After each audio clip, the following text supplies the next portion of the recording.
This is the AI Executive Brief for Tuesday, March 3rd, 2026. I'm Stephen Forte. Today, we're talking about what happens when AI stops being the project and starts being the problem you have to manage. A new national AI law just went live in Southeast Asia. Samsung laid out a roadmap to let AI agents run its factories, and security researchers are warning that those same agents are now targets for state sponsored hackers. Three stories, one theme. The hard part of AI just changed. Let's get into it. So here's the backdrop.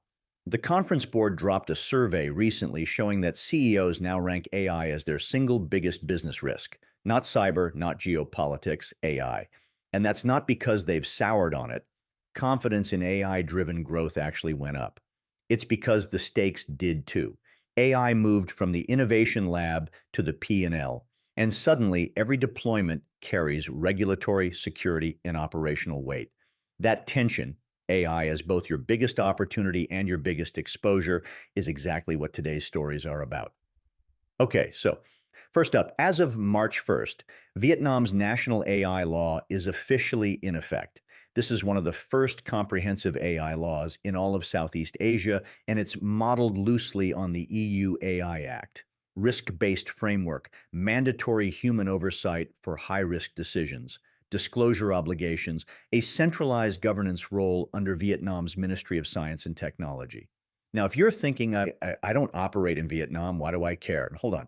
A lot of business leaders run companies that sell SaaS into Asia Pacific or source manufacturing there or have partners and vendors with Vietnamese operations. If your product touches AI-driven decision-making, hiring tools, lending platforms, fraud detection, customer scoring, any of those categories, you may now have a compliance path to walk in Vietnam.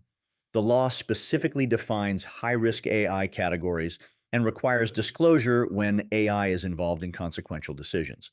So if your HR tech screens resumes with an AI model or your fintech product automates credit decisions, Vietnam now wants to know about it. And here's the part that matters strategically. This isn't a one-off. The EU went first with the AI Act. Vietnam is now live. India, Brazil, and several other markets are drafting their own versions. What you're watching is a regulatory wave, not one law, a pattern. The companies that build compliance infrastructure now, that bake disclosure and risk classification into their product development process, those companies won't have to scramble every time a new jurisdiction goes live. The ones that treat each law as a fire drill, they're going to be exhausted by 2028. All right, second story. Samsung announced this week that it plans to transition all of its global manufacturing operations into what it's calling AI-driven factories by 2030. And this isn't a vague innovation pitch. They're talking about Agentic AI, the same kind of autonomous planning and execution layer they've deployed on Galaxy devices, running production lines, logistics, and quality control end to end.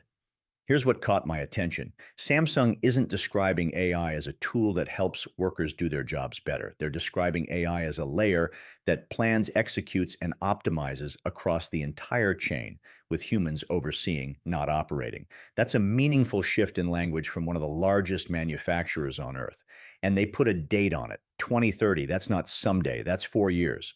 4 years to redesign how a company with over 260,000 employees runs its production lines. For leaders who run manufacturing or sell into manufacturers or compete with companies that do, this is the template your biggest customers are going to expect. If you're a B2B vendor selling into industrial supply chains, your buyer's procurement team is going to start asking how your product fits into an agentic workflow, not whether it has an AI feature, whether it can operate inside an AI native production stack. That's a different question, and a lot of software companies aren't ready to answer it. Think about what this looks like at scale. Say you run a $100 million contract manufacturer. You've got maybe 12 plants.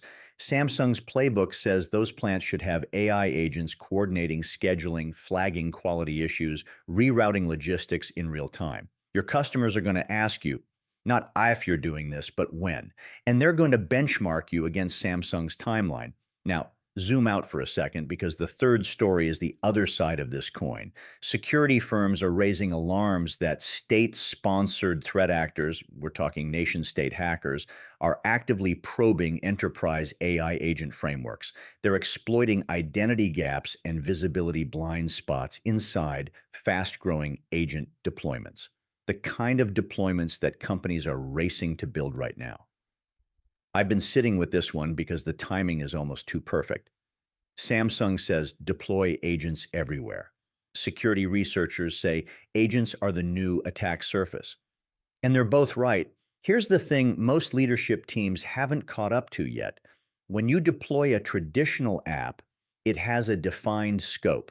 It reads data, it writes data, it does what the user tells it. An AI agent is different. It makes decisions, it chains actions together, it calls APIs, moves data between systems, sometimes triggers downstream workflows autonomously.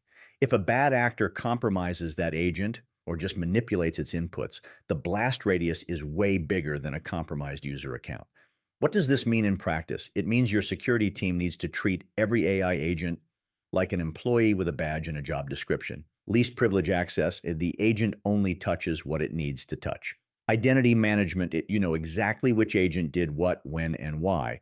Full action logging, not just login logging, and regular reviews of what those agents can reach because scope creep in an agent deployment happens quietly and fast. I've talked to several CEOs who are deep into agent deployments, and the common thread is the same.